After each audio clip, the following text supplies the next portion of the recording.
Hello అందరికీ welcome back to my channel. ఇవాళ recipe వచ్చేసి హోటల్ స్టైల్లో పల్లీ చట్నీని ఇంట్లోనే సింపుల్గా టేస్టీగా ఎలా చేసుకోవాలో ప్రాసెస్ చూసేద్దాము. అలాగే ఈ చట్నీని తప్పకుండా ట్రై చేయండి, చాలా టేస్టీగా ఉంటుంది.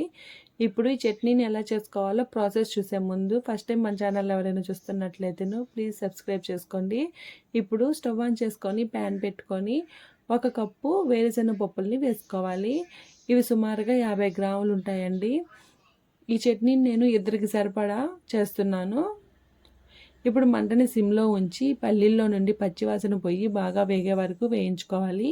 మంటని హై ఫ్లేమ్లో పెట్టి వేయించుకున్నట్లయితేను పల్లీలు మాడిపోతాయి, లోపల సరిగా వేగదండి. దానికోసమే ఈ వేరుశెనగ పప్పుల్ని సిమ్లో ఉంచి వేయించుకోవాలి. ఇలా వేగిన ఈ పప్పుల్ని ఒక ప్లేట్లోకి తీసుకోవాలి. ఇప్పుడు ఇదే కడాయిని స్టవ్ మీద ఉంచి 1.5 టేబుల్ స్పూన్ ఆయిల్ వేసుకొని, ఆయిల్ వేడైన తర్వాత 2 కారం గల పచ్చిమిర్చిని కట్ చేసి వేసుకొని కాస్త ఫ్రై చేసుకోవాలి. అలాగే ఇందులో ఒక చిన్న సైజు ఆనియన్ని కట్ చేసి వేసుకోవాలి. ఇక్కడ పచ్చిమిర్చి అలాగే ఆనియన్ అనేది మీరు తీసుకునే వేరుశెనగ పప్పులను బట్టి ఉంటుందండి. ఇక్కడ నేను 50 గ్రాములు తీసుకున్నాను కాబట్టి ఇవి సరిపోతుంది.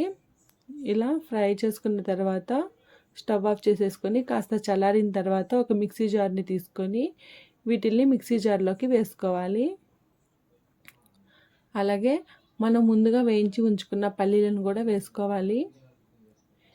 ఇందులో ఒక 2 టేబుల్ స్పూన్ల వరకు పుట్నాల పప్పు, అలాగే టేస్ట్కు తగ్గట్టు 1 టేబుల్ స్పూన్ సాల్ట్, 2 వెల్లుల్లి రెబ్బలు, అలాగే 1 రెమ్మ కరివేపాకు, చిటికెడు చింతపండుని వేసుకొని 1/4 కప్పు వాటర్ని వేసుకొని మూత పెట్టి మెత్తగా మిక్సీ పట్టుకోవాలి.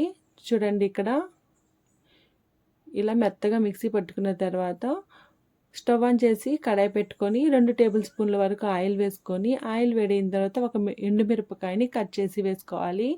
అలాగే ఆవాలు, జీలకర్ర 1/2 టేబుల్ స్పూన్ వరకు వేసుకొని కాస్త చిటపటలాడిన తర్వాత 1 రెమ్మ కరివేపాకు వేసుకొని స్టవ్ ఆఫ్ చేసేసి ఈ పోపుని మనం ముందుగా ప్రిపేర్ చేసుకున్న చట్నీలోకి యాడ్ చేసుకోవాలి. అలాగే చట్నీ కన్సిస్టెన్సీ అనేది మీకు తగ్గట్టు అడ్జస్ట్ చేసుకోండి. అంతేనండి, పల్లీ చట్నీ రెడీ అయిపోయింది. ఇది వేడి వేడి ఇడ్లీలో కానీ దోశలో కానీ చాలా టేస్టీగా ఉంటుంది. చూశారు కదా పల్లీ చట్నీని హోటల్ స్టైల్లో ఎలా ప్రిపేర్ చేసుకోవాలో. ఈ వీడియో మీకు నచ్చితే లైక్ చేయండి, షేర్ చేయండి. ఈ రెసిపీ మీరు ట్రై చేస్తే తప్పకుండా కామెంట్ చేయండి. Thank you for watching.